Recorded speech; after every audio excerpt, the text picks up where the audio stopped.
క్రీస్తునందు ప్రియమైన దేవుని వారలారా, మీ అందరికీ మన ప్రభు అయిన యేసుక్రీస్తు వారి పేరట నా వందనాలు. ముందుగా చిన్న ప్రార్థన చేసుకుని దేవుని మాటల్లోనికి వెళ్దామండి. అందరూ కళ్ళు మూసుకున్నట్లయితే ప్రార్థన చేసుకుందాం. పరలోకమందున మా కన్న తండ్రి, ఇంత చక్కటి సమయాన్ని సందర్భాన్ని మాకు దయచేసిన కొందరు తండ్రి, చక్కగా ఈ అమూల్యమైన సమయంలో మీ మాటలు వినే భాగ్యాన్ని, మిమ్మల్ని స్తుతించుకునే భాగ్యాన్ని మాకు దయచేసిన కొందనాలు తండ్రి. మా ఈ బైబిల్ ప్రయాణంలో సుదీర్ఘమైన అనేక పుస్తకాలను, అనేక చరిత్రను దాటుకుని మేము ముందుకు వచ్చాం తండ్రి. ఈ రోజు నుంచి ప్రవక్తల గ్రంథాలు మేము చదువుకొని చుండగా వినబడుతున్న ప్రతి ప్రవచనము, వినబడుతున్న ప్రతి ప్రవచన వాక్యము అది మా జీవితాల్లో నెరవేరుచుండగా దాన్ని తెలుసుకుని మసలే జీవితాన్ని మాకు దయచేయండి తండ్రి. ఎలాంటి ప్రవక్తలు ఎలాంటి మాటలు రాశారో ప్రతి మాటను మేము వదిలిపెట్టకుండా అర్థం చేసుకుని దాన్ని మా జీవితాల్లో పాటించే భాగ్యాన్ని మా అందరికీ దయచేస్తారని కోరుకుంటూ, మరలా తండ్రి అని పిలుచుకునే భాగ్యాన్ని మా అందరికీ దయచేస్తారని ఈ చిన్ని ప్రార్థన యేసుక్రీస్తు వారి నామమున అడిగి వేడుకుంటున్నాం తండ్రి, ఆమేన్. ప్రియమైన దేవుని వారలారా, మన ఈ బైబిల్ ప్రయాణంలో ఎన్నో అద్భుతమైన గ్రంథాలను, ఎన్నో చారిత్రాత్మక గ్రంథాలను, ఎన్నో కావ్య గ్రంథాలను, ఎన్నో అనేక విజ్ఞాపన గ్రంథాలను మనం దాటుకుని వచ్చాం. అయితే ఈరోజు పాత నిబంధనలోనే చివరి సెక్షన్కు మనం చేరుకుని ఉన్నాము, చివరి విభాగానికి మనం చేరుకుని ఉన్నాము. అదే ప్రవక్తల విభాగము అని మనం చెప్పుకోవచ్చు. ఈ రోజు నుంచి మనకు వినబడే ఈ మిగతా 15 పుస్తకాలు మనకి, క్షమించండి, 18 పుస్తకాలు మనకి ప్రవక్తల కోసము, వారు రచించిన ప్రవచనాల కోసం మనకి రాయబడతా ఉంటాయి. కాబట్టి అసలు ప్రవక్తలు అంటే ఎవరో, ఆ ప్రవక్తల గ్రంథాలని కూడా ఎలా విడదీశారో, ఆ ప్రవక్తల గ్రంథాలుగా అసలు వేటిని బట్టి వాటిని వివరించారనే విషయాలు కొన్ని తెలుసుకుని మనం ముందుకు వెళ్దాం. అయితే ప్రవక్త అంటే అర్థం ఏమిటంటే ప్రవచించేవాడు అని అర్థం. మరి ప్రవచించడము అంటే ఏంటంటే జరగబోయే విషయాల్ని, లేక జరుగుతున్న సత్యాల్ని ప్రపంచానికి భయపడకుండా చెప్పడం. అనేక మంది ప్రవక్తలను, వారి యొక్క ప్రవచనాలు మీకు కొత్తేమీ కాదు. అనేక ప్రవచనాలను మీరు చదువుకునే ఉండుంటారు. వాటన్నిటిని బట్టి మనకు తెలిసే విషయం ఏంటంటే, ప్రవచనం అంటే ఏంటంటే ప్రస్తుతం ఈ ప్రపంచానికి జరుగుతున్నది, లేకపోతే రాబోయే కాలంలో ప్రపంచానికి జరగబోయేది. అది మంచా, చెడా, లేకపోతే అవసరమైనదా, మేలైన విషయమా, కీడైన విషయమా అనేది విషయాన్ని పక్కన పెట్టండి. దేవుడు జరగబోయే విషయాన్ని, లేక జరుగుతున్న విషయాన్ని ఒక ప్రవక్తకు బయలుపరుస్తాడు. ఆ ప్రవక్త తీసుకొచ్చి మనకు ఆ మాటలు వినిపింపచేస్తాడు. అయితే ఇక నుంచి మనం వినబోయే ఈ 18 గ్రంథాల్లో దాదాపు అన్ని మాటలు ఈ ప్రవచన రూపకంగానే మనకు కనిపిస్తూ ఉంటాయండి. ప్రతి ప్రవక్త తన యొక్క ప్రవచనాలతో మనకి ఎంతో కొంత జ్ఞానాన్ని నేర్పిస్తున్నట్లుగా కనిపిస్తూ ఉంది. అయితే ఆ ప్రవక్తల గ్రంథాల్లోని కూడా మనం వెళ్ళగలిగితే, ప్రవక్తల గ్రంథాలు మనకి బాగా అర్థం కావడానికి, అందులో కూడా ఈ 18 గ్రంథాల్లో కూడా 2 భాగాలు ఉన్నాయండి. ఆ 2 భాగాల్లో మొట్టమొదటిది పెద్ద ప్రవక్తలు, రెండవ భాగం వచ్చేసి చిన్న ప్రవక్తలు. ఇంగ్లీష్ లో మేజర్ ప్రాఫిట్స్ అంటారు, మైనర్ ప్రాఫిట్స్ అంటారు. దేనిని బట్టి ఒకరిని పెద్ద ప్రవక్త కింద, దేనిని బట్టి ఒకరిని చిన్న ప్రవక్త కింద విడదీశారు అంటే, దేనిని బట్టి వారందరినీ ఇలా వర్గీకరించారంటే వారు చెప్పిన మాటల్ని బట్టి అని మనం చూసుకోవచ్చు. ఉదాహరణకు ఈ రోజు మనం చదువుకుంటున్న ఈ యెషయా గారు పెద్ద ప్రవక్తల జాబితాలోనికి వస్తారు. ఎందుకంటే ఆయన తన గ్రంథంలో 66 అధ్యాయాలు ఈ గ్రంథంలో ఉంటాయి. ఈ 66 అధ్యాయాల్లో ప్రతి అధ్యాయంలోనూ ఏదో ఒక ప్రవచనం అనేది మనకు కనిపిస్తూ ఉంది. కాబట్టి మొదట మనం ఈ ప్రవక్తల గ్రంథాల్లోని మనం అడుగు పెట్టిన వెంటనే స్టార్టింగ్ ఒక 3 గ్రంథాలు మనకి ఒక పెద్ద ప్రవక్తల గ్రంథాలే మనకు దర్శనమిస్తూ ఉంటాయి. ఉదాహరణకు యెషయా గారు కానివ్వండి, ఇర్మియా గారు కానివ్వండి, ఆ తర్వాత మనకి దానియేలు గారు కానివ్వండి, ఆ తర్వాత మనం చూడగలిగితే మనకు బైబిల్లో కనిపించే మరొక ప్రవక్త యెహెజ్కేలు గారు కానివ్వండి, ఆ తర్వాత హోషేయ గారు కానివ్వండి.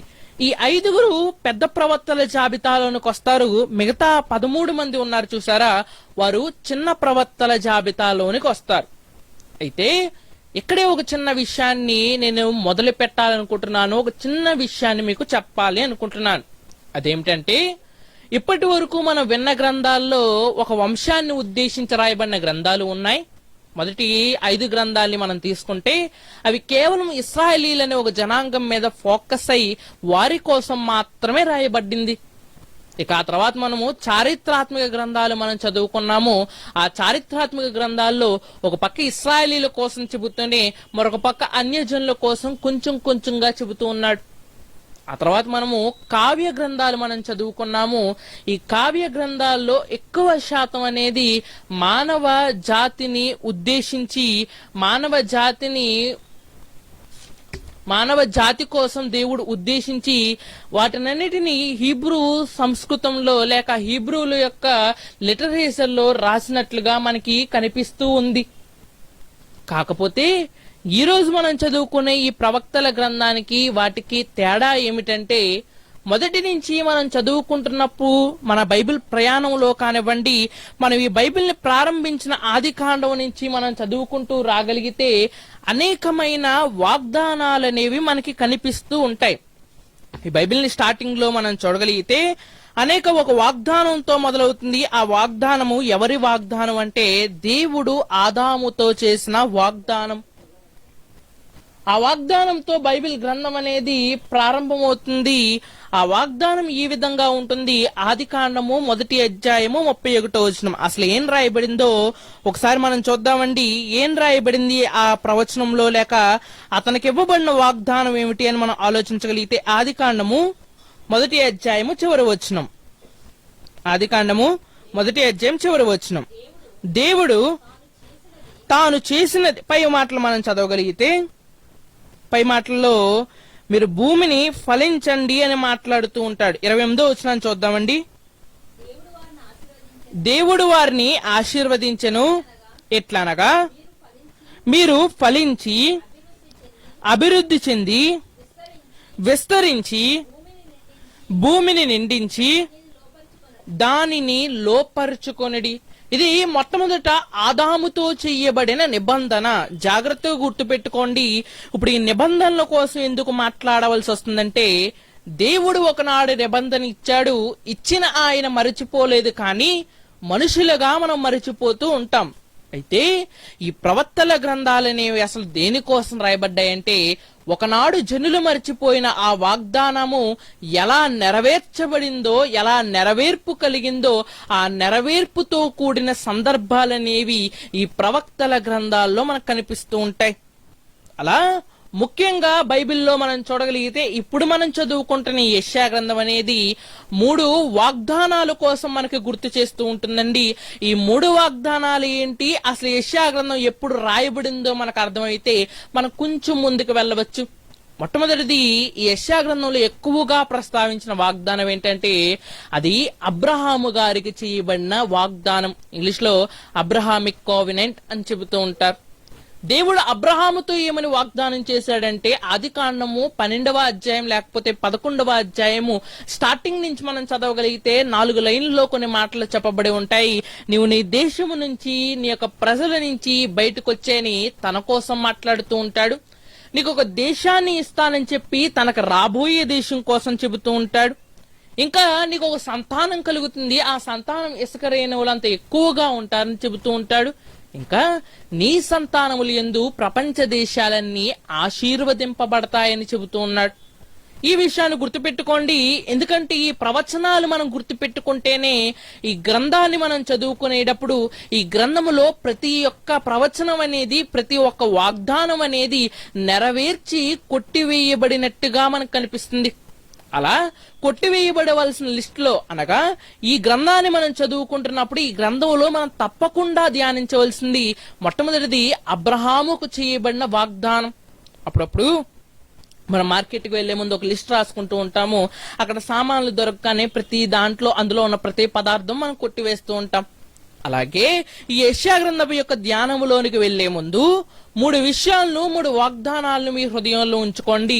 అది మీకు నెరవేరింది అనిపిస్తేనే దాన్ని కొట్టివేయండి. నేనైతే దాన్ని ఎక్కడ నెరవేరిందో, ఎలా నెరవేరిందో మీకు చెబుతాను. ఆ నెరవేర్చబడిందని మీకు ఒకవేళ నమ్మకం కలిగితే దాన్ని కొట్టివేయండి. అలా కొట్టివేయడానికి సిద్ధంగా ఉన్న మొట్టమొదటి వాగ్దానం ఎవరిదంటే అది అబ్రహాముకు చేయబడిన వాగ్దానం. ఇక రెండవ వాగ్దానం ఎవరిదంటే రెండవ వాగ్దానం బైబిల్లో అది వాగ్దానంగా రాయబడలేదు, కానీ అది ఒక వాగ్దానమేనండి. అది మోషేకు చెయ్యబడిన వాగ్దానం. ఏమని అంటే, ఈ ప్రజలకు ఈ దేశాన్ని ఇస్తాను, ఇచ్చిన వారిని నా జనులుగాను, నా సొత్తుగాను, నా యాజక రూపమైన నా జనముగాను, నా సంఘముగాను వారిని చేర్చుకుంటానని మోషేకు దేవుడు మాట ఇచ్చాడు. ఎప్పుడా అనుకుంటున్నారా? మీకు చాలా సార్లు వచ్చినాను చూపించే ఉంటాను. ఆయన నోటి మాటతో చెబుతున్నాను. నిర్గమాకాండము 19వ అధ్యాయానికి మనం వెళ్లేసరికి దాదాపు అక్కడ 2-3 వచనాలు ఈ మాటను చెబుతూ ఉంటాడు.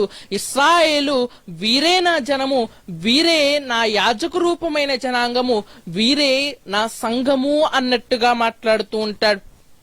ఇది సీనాయి పర్వతం దగ్గర జరిగిన మోషే గారితో జరిగిన దేవుని వాగ్దానం.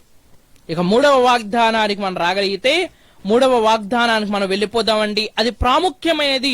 ఆ మూడవ వాగ్దానం ఎవరితో చేయబడిందంటే అది దావీదు అనే ఒక మహారాజుతో చేయబడింది. ఏమని చేయబడిందంటే, నీ యొక్క సింహాసనాన్ని నీ తరముల వరకు దీన్ని నేను స్థిరపరుస్తాను. ఒకప్పుడు ఆయన అబ్షాలోము చేతిలో దెబ్బలు తిన్న తర్వాత, తన రాజ్యములో ఆయన తప్పిపోయిన తర్వాత దేవుడు అతనికి ఇచ్చిన వాగ్దానం ఏమిటంటే, ఆ తప్పిపోయిన స్థితిలోంచి మరలా బాగుపడిన అతనికి దేవుడు ఇచ్చిన గిఫ్ట్ ఏంటంటే, నాయనా నీ యొక్క సింహాసనం ఉంది చూసావా, ఈ సింహాసనాన్ని నేను ఎప్పటికీ ఇలాగే ఉంచుతాను, దీని మీద నీ వారసుడు ఎప్పుడూ కూడా ఉంటాడు. ఈ 3 విషయాలు గుర్తుపెట్టుకోండి. మొదటిది అబ్రహాముతో చేయబడిన వాగ్దానము. రెండవది మనం ఆలోచించగలిగితే రెండవ వాగ్దానం ఎవరంటే అది మోషేతో చేయబడిన వాగ్దానము. ఇక మూడవ వాగ్దానం ఎవరిదంటే అది దావీదుతో చేయబడిన వాగ్దానం. మరొక విషయాన్ని చెప్పి నేను ముందుకు వెళ్ళాలి. ఎవరైనా ఈ యెషయా గ్రంథాన్ని ధ్యానిస్తున్నప్పుడు దాదాపు దీన్ని 2 భాగాలుగా చేసుకుంటారండి. ఎందుకంటే బాగా అర్థం కావడానికి. కానీ మనకంత సమయం లేదు కాబట్టి ఉన్న ఈ సమయంలోనే ఆ 2 భాగాలు మన సాధ్యమైనంత మట్టుకు అర్థం చేసుకుందాం. కాబట్టి త్వరితముగా ఆ గ్రంథంలోనికి మనం వెళ్ళిపోదాము. అసలు ఏమిటి ఈ గ్రంథం, ఈ గ్రంథంలో ఏం రాయబడింది? ఇప్పుడు మన పనితీరు లాగానే ఈసారి కూడా మొదటి అధ్యాయము మొదటి వచనంతో మొదలు పెడదాం మన అధ్యయనాన్ని. జాగ్రత్తగా మీరు చూడగలిగితే యెషయా గ్రంథము మొదటి అధ్యాయము మొదటి వచనం. అందరు మీ చేతుల్లో ఉన్న బైబిల్ తీసి చూడగలిగితే యెషయా గ్రంథము మొదటి అధ్యాయము మొదటి వచనం. ఉజ్జియా, యోతాము, ఆహాజు, హిజ్కియాను యూదురాజుల దినములలో యూదాను గూర్చియు యెరూషలేమును గూర్చియు ఆమోజు కుమారుడగు యెషయాకు కలిగిన దర్శనం. జాగ్రత్తగా మీరు ఆలోచిస్తే ఈ గ్రంథంలో మనం నోటీస్ చేయాల్సిన పాయింట్లు చాలా ఉన్నాయండి. మనం సరిగ్గా దీని మీద దృష్టి ఉంచితేనే దీన్ని ఆలోచించగలం. ఇప్పటికొచ్చి ఏ గ్రంథానికి కూడా ఇలా చెప్పి ఉండకపోవచ్చు. మనం ఎప్పటికీ చిన్నగా ధ్యానించవలసిన గ్రంథానికి కూడా ఒక్కొక్క వారం కేటాయించామండి. కానీ 2 వారాలు కేటాయించవలసిన ఈ గ్రంథాన్ని మనం 1 వారంలో నేర్చుకునే ప్రయత్నాన్ని అయితే చేద్దాం. చెప్పాలంటే దినవృత్తాంతాలు మొదటి గ్రంథాన్ని కానీ దినవృత్తాంతాలు 2వ గ్రంథాన్ని కానీ 2 ఒకే వారంలో మనం పూర్తి చేసుకోవచ్చు. అంత తక్కువ మ్యాటర్ ఉంది. కానీ ఈ గ్రంథానికి మనం రాగలిగితే అనేక సంబంధమైన విషయాలు, ఒకదాని కోసం కాదండి, అనేక విషయాలు చాలా గుప్తంగా ఇందులో దాచాడు. కాబట్టి మన శక్తి వంచన లేకుండా అర్థం చేసుకోవడానికి మనం ప్రయత్నిద్దాము. పరిశుద్ధాత్మ దేవుడు ఉన్నాడు, ఆయన మనకు సహాయం చేస్తాడు. వినబడుతున్న ప్రతి మాట మనం జాగ్రత్తగా మనం వినగలిగితే, చెవులున్నవాడు మాత్రమే వింటాడండి. అలా వినగలిగితే అసలు ఈ గ్రంథం ఏమిటో, దేనికోసం రాయబడుతుందో, ఇప్పటి వరకు మనం విన్న చరిత్ర ఏంటో మొత్తం మనకి జ్ఞాపకం వస్తుంది. ఇప్పటి వరకు ఎస్తేరు గ్రంథం తర్వాత మనం విన్న చరిత్ర అంతా దాదాపు మనం మరిచిపోయి ఉంటామండి. ఎందుకంటే తర్వాత మనకి కావ్య గ్రంథాలు వచ్చేసాయి. ఈ కావ్య గ్రంథాలు ఆ చరిత్రను కాకుండా వేరే విషయాన్ని బోధిస్తూ ఉంటాయి. కాబట్టి దాదాపు ప్రతి ఒక్కరూ దాన్ని మర్చిపోయి ఉండొచ్చు. అయితే ఏం పర్వాలేదు, ఈ గ్రంథం మరలా వాటిని తట్టి లేపడానికి, మరలా వాటిని గుర్తు చేయడానికి మన కళ్ళ ముందుకు వచ్చేస్తుంది. కాబట్టి ఈ గ్రంథము స్టార్టింగ్ లైనే మనకి అసలు ఈ గ్రంథం అంటే ఏమిటో, ఈ గ్రంథం దేనికోసం రాయబడిందో చెబుతుంది. ఏమని చెబుతున్నాడంటే అక్కడ కొంతమంది రాజుల పేర్లు చెబుతున్నాడు. ఎవరంటే 4 రాజుల పేర్లు చెబుతున్నాడు. ఉజ్జియా, యోతాము, ఆహాజు, హిజ్కియా. 4 రాజుల పేర్లు చెబుతున్నాడు. ఈ 4 రాజుల్లో 3 మంచివారు, ఒక చెడ్డ రాజు ఉన్నాడు. ఎవరు ఆయన? 3 మంచి రాజుల పేర్లు చెబుతున్నాను చూడండి. ఉజ్జియా మంచివాడు, యోతాము మంచివాడు, హిజ్కియా మంచివాడు. మరి చెడ్డవాడు ఎవరంటే అహజ్యా, అక్కడ క్షమించండి ఆహాజు అని రాయబడింది. ఈ 4 కాలం జాగ్రత్తగా మీరు ఆలోచించగలిగితే 4 వ్యక్తులు, ఒక ప్రాంతం. ఏం ప్రాంతం అది? యెరూషలేమును గూర్చిన వార్త. 4 రాజులు, ఒక పట్టణం, ఒక రచయిత. మొత్తం కథంతా మనకి ఇక్కడ అర్థమైపోవాలి. ఈ గ్రంథం జరుగుతుంది ఎక్కడంటే ఈ గ్రంథము 4 రాజుల కాలంలో జరుగుతుంది. ఈ గ్రంథం మరలా 4 రాజుల కాలంలో జరుగుతుందని 4 వేరు ప్రదేశాలను ఉద్దేశించి రాయటం లేదండి. కథంతా జరుగుతుంది యెరూషలేములోనే. కానీ పరిపాలిస్తున్న వారు మారిపోయారు. మొట్టమొదట ఉజ్జియా వచ్చాడు, ఆ తర్వాత యోతాము వచ్చాడు, ఆ తర్వాత ఆహాజు వచ్చాడు, ఆ తర్వాత హిజ్కియా వచ్చాడు. అయితే ఇక్కడ మనం నోటీస్ చేయవలసిన విషయము, మీకు చెప్పవలసిన విషయం ఒకటి ఉంది. ఎప్పుడు మనం రచయిత కోసం మనం మామూలుగా ఒక ముక్కలో చెప్పేసుకుంటూ ఉంటాము. ఈ గ్రంథపు రచయిత కోసం కొంత మీకు చెప్పాలి. ఎందుకంటే ఇతను కోసం కొన్ని డీటెయిల్స్ అయితే ఇవ్వబడ్డాయి. ఇతను యెషయా అనే ఒక వ్యక్తి గొప్ప వ్యక్తి అండి. ఇశ్రాయేలు సమాజం లేక యూదుల సమాజంలో మంచి పేరున్న వ్యక్తి. అతనిని దేవుడు తన ప్రవక్తగా ఎన్నుకున్నాడు. ఇతనికి ఒక భార్య, ఆవిడ కూడా ప్రవక్తనియే. తర్వాత అధ్యాయాల్లో మీకు చూపిస్తాను. ఇతనికి 2 కుమారులు. ఒక అతని పేరు షెయర్యాషూబు అని రాయబడింది. ఇంకొక అతని పేరు బైబిల్లోనే అతిపెద్ద పేరు మహేరు షాలాల్ హష్బజ్ అని రాయబడింది. ఎలా అయితేనే ఈ గ్రంథం అనేది మనకి రాయబడుతుంది 4 రాజులనే సంగతిని మీరు పక్కన పెడితే దేనికోసం ఈ గ్రంథం రాయబడుతుందంటే యెరూషలేము అనే ఒక పట్టణం కోసం రాయబడుతుంది. ఈ విషయాన్ని మనసులో గుర్తు పెట్టుకోండి. ఎందుకంటే ఈ గ్రంథంలో ఒక యెరూషలేము మనకు కనిపించదండి, 2 యెరూషలేములు కనిపిస్తూ ఉంటాయి. 2 వేరా అంటే 2 ఒకే యెరూషలేము కోసం చెబుతూ ఉంటాడు. కానీ 2 ఒకే యెరూషలేము కోసం ఎలా విభజించి చెప్పాడు, ఎలా వివరించి చెప్పాడు, ఎలా ఒక యెరూషలేమును ఆయన వేరుగా చూపించాడు, ఇంకొక యెరూషలేముకున్న తేడా ఏమిటి ఆలోచిద్దామండి. ఈ గ్రంథము 66 అధ్యాయాలు కదండి. బైబిల్లో ఎన్ని పుస్తకాలు ఉన్నాయో ఈ గ్రంథంలో కూడా అన్ని అధ్యాయాలు మనకు కనిపిస్తూ ఉంటాయి. ఎన్ని అధ్యాయాలంటే 66 అధ్యాయాలు. ఈ 66 అధ్యాయాల్ని మనం ఈజీగా అర్థం చేసుకోవడానికి మనం ఎప్పుడు 2 వారాల కింద చదువుకోవాలని చెప్పాను కదా. ఆ మొదటి భాగానికి మనం వెళ్ళగలిగితే మొదటి భాగం అనేది 1 నుంచి 39 అధ్యాయాల్లో మనకు కనిపిస్తుంది. జాగ్రత్తగా గుర్తు పెట్టుకోండి. ఈ గ్రంథం 2 భాగాలు. ఆ 2 భాగాలు చాలా సుదీర్ఘమైనవే. అయినా చెప్పడానికి నేను కష్టపడతాను, వినడానికి మీరు సిద్ధపడండి. అందులో మొట్టమొదటి భాగం ఏమిటంటే 1 నుంచి 39 అధ్యాయాలు. ఇక రెండో భాగం ఏంటో తెలుసా? 40 నుంచి 66 అధ్యాయాలు. ఎందుకు ఇలా విడదీశానంటే ఇందులో ఉన్న విషయం రెండింటిని విడదీయలేదండి. ఇందులో ఉన్న పట్టణమే దాన్ని విడదీసింది. ఏ పట్టణం అనుకుంటున్నారా? అదే యెరూషలేం. ఇక్కడ మనం ఏ యెరూషలేమునైతే చదువుకున్నామో మొట్టమొదటి భాగం కూడా అదే యెరూషలేము కోసం రాయబడుతుంది, రెండవ భాగం కూడా అదే యెరూషలేము కోసం రాయబడుతుంది. కానీ తేడా ఏమిటంటే మొదటి భాగంలో రాయబడుతున్న యెరూషలేము పాత యెరూషలేం అండి. రెండవ భాగంలో రాయబడుతున్న యెరూషలేము కొత్త యెరూషలేం.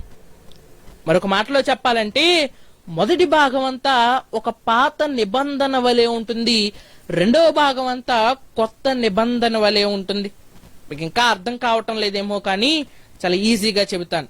ఇప్పటి వరకు మీరు ఎస్తేర్ గ్రంథం వరకు చరిత్ర విన్నారా? ఆ చరిత్ర అంతా మొదటి భాగంలో మనకు కనిపిస్తుంది. దాని తర్వాత ఏం జరగాలో చరిత్రను డిసైడ్ చేసే కొన్ని ప్రవచనాలు రెండవ భాగంలో మనకు కనిపిస్తాయి. ఇప్పుడు మన ఆలోచన అంతా పాత యెరూషలేం మీద మనం పెడదాము, మొదటి భాగం మీద మనం పెడదాము. ఎంతవరకు అయితే అంతవరకు వివరించుకుందాము. కాబట్టి ఆ పాత యెరూషలేం అంటే ఏంటి, ఆ పాత నిబంధన అంటే ఏంటి, ఆ పాత పుస్తకం అంటే ఏమిటి? మొదటి భాగానికి మనం పెట్టుకునే పేరు చాలా ఈజీగా ఉండడానికి, ఇప్పటి వరకు మేము చెప్పిన దానికి మీరు అసోసియేట్ అవ్వాలంటే చాలా ఈజీగా ఉండడానికి మొదటి భాగం వచ్చేసి పాత యెరూషలేము కోసము, రెండవ భాగం వచ్చేసరికి ప్రవచన యెరూషలేము కోసం. మొట్టమొదటి భాగాన్ని మనం ఆలోచిద్దామండి. పాత యెరూషలేం.